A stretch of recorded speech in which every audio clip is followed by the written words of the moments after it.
Seja bem-vindo à videoaula sobre o barramento e hipertransporte da disciplina de Organização de Computadores do Instituto Federal de Educação, Ciência e Tecnologia do Triângulo Mineiro, o IFTM. Em primeiro lugar, cumpre ressaltar o que significa barramento. Barramento ele não é uma parte física do computador, e sim um meio pelo qual se faz a comunicação entre todos os componentes físicos de um computador. Existem vários tipos de barramentos. Inicialmente destacaremos o barramento hipertransporte, que ele é responsável pela comunicação do processador com os outros componentes do computador. O barramento hipertransporte ele foi criado por um consórcio entre a AMD, a Nvidia, a Apple, dentre outros. Lançado em 2001, está hoje em sua terceira versão e é mais utilizado nos processadores da AMD. Os processadores da AMD até muito pouco utilizavam um único barramento externo, o Frontside Bus. Ele era responsável por todo o tráfego de comunicação da memória com o processador e do processador com os demais componentes. Com isso, havia uma competição entre as duas comunicações pelo uso do barramento, o que de certa forma deixava o tráfego de dados mais lento. Conforme representado na figura, o Frontside Bus ele era responsável pelo transporte de comunicação da memória e de todos os outros componentes do computador com o processador.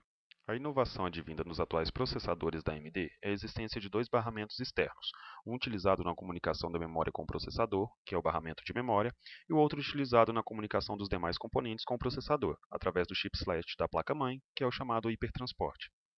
Conforme representado na figura, a memória passou a ter uma comunicação direta com o processador através do seu próprio barramento e todos os demais componentes do computador passaram a se comunicar através do hipertransporte. Os barramentos de comunicação com o processador têm as operações de entrada e saída, sendo que outra vantagem do hipertransporte é que essas operações passaram a ter caminhos diferentes e independentes, podendo assim ser executadas simultaneamente, o que trouxe mais agilidade na comunicação com o processador. O barramento e hipertransporte funciona com diferentes configurações de clock e números de bits, que podem ser transmitidos por vez, permitindo o uso de links de 32 bits. Como o hipertransporte foi criado por um consórcio de várias empresas, ele pode ser usado em várias aplicações, não sendo restrito aos produtos da AMD. Com isso, a configuração do barramento e hipertransporte usado em determinado circuito dependerá do desenvolvedor do hardware. Existem três tipos de barramento hipertransporte: o modelo 1.x, o HT1, o 2.0 e o 3.0, HT2 e HT3 respectivamente. A diferença básica entre eles consiste na quantidade de clocks utilizados, que está diretamente ligada às taxas de transferências de dados. O HT1 é utilizado nos processadores AMD Socket 754 e no Sempron Socket AM2. Os clocks e as taxas de transferências possíveis do HT1 são 200 MHz, o que daria 800 MB por segundo, 400 MHz, correspondente a 1.600 MB por segundo, 600 MHz, correspondente a 2.400 MB por segundo, ou 800 MHz, correspondente a 3.200 MB por segundo. O HT2 é utilizado em todos os processadores AMD baseados nos sockets 939 e AM2. Os clocks e taxas de transferências possíveis do HT2 são as do HT1 mais 1000 MHz, que dá 4000 MB por segundo, 1200 MHz, que é 4800 MB por segundo, ou 1400 MHz, correspondente a 5600 MB por segundo. Contudo, o HT2 veio com o propósito de implementar um novo recurso, o mapeamento PCI Express, para facilitar a comunicação do processador e os respectivos dispositivos PCI Express. Com isso, o HT2 suporta apenas a taxa de 1000 MHz, sendo que por vezes a AMD refere-se a HT2, que trabalha com essa taxa, como se fosse uma HT1.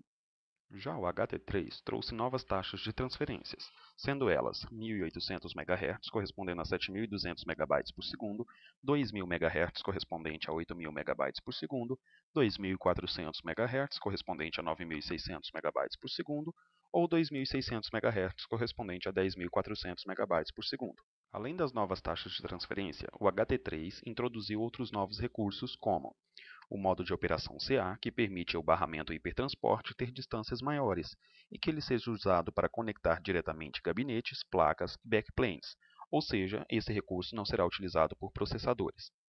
A divisão de caminho, onde o caminho de 16 bits será acessado como caminho de 8 bits, permitindo a conexão de outros processadores sem a utilização de hardware extra. O Hot Plugin, a troca quente, que permite que seja feita a troca do hipertransporte mesmo que o barramento esteja em funcionamento. E ainda o ajuste dinâmico de clock e de largura de caminho, que ajustará automaticamente a velocidade do barramento, bem como o número de bits transmitidos por pulso de clock. Isto é, se o usuário estiver utilizando poucos recursos do computador, com uma velocidade alta do barramento e uma alta taxa de transmissão de bits, o barramento ajustará automaticamente para as velocidades ideais, de modo a não sobrecarregar o sistema. Vale ressaltar que os processadores da AMD utilizam links de 16 bits, apesar de o barramento e hipertransporte permitir o uso de links de 32 bits, como dito anteriormente.